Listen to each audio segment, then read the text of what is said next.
Synopsis of the Books of the Bible. Psalms. By JND Darby. All Scripture is given by inspiration of God, and is profitable for doctrine, for reproof, for correction, for instruction in righteousness, that the man of God may be perfect, thoroughly furnished unto all good works. 2 Timothy 3 verses 16 and 17. Synopsis of the Books of the Bible. By John Nelson Darby. Psalms 110. David's Lord at Jehovah's right hand, promise and prophecy. Psalm 110, though of the very highest interest, is an application so simple that it needs but brief comment.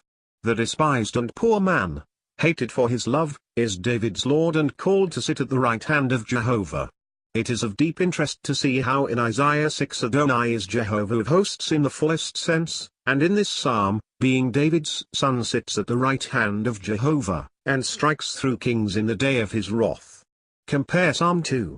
All the truth, in regard to the assembly of association with him on high, is passed over, and the psalm passes from the session of Christ at God's right hand to the sending the rod of his strength out of Zion. This shows how entirely all is Jewish in these psalms. Note, further, it is the answer to his rejection on earth. It is not his coming from heaven to destroy Antichrist. What is in view is his having already taken possession of Zion, and the rod of his strength goes out thence. This answers to the whole position of this book, where we have seen the Jews restored, but the dominion of Israel or of Christ in Zion not yet made good. But the people are now willing, Amminadib, in the day of his power, see Canticle 6 verse 12. Alas!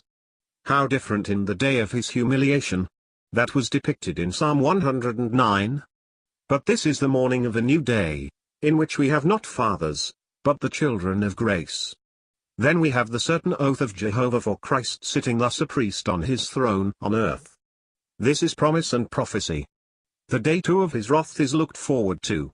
Adonai, who is at Jehovah's right hand, has a coming day of wrath, one already noticed, when his enemies are made his footstool. While sitting at the right hand of Jehovah, it is not so.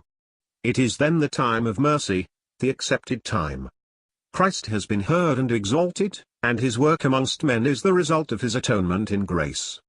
Now the time of wrath has come, in which the judgment was written will be executed. I suppose in verse 6 it is the head over a great country, the head of power in the earth, not Antichrist, nor even the beast. These are destroyed on his coming from heaven. Self-exalting man is brought low. Christ, who in humble dependence on his Father took the refreshment given him according to God's will on the way, shall have his head high exalted in the earth. These psalms give the groundwork of the whole scene. What now follows is a review of the circumstances, and indeed from of old, and such as are to come, with reflections, so to speak, on them, and praise as to the result.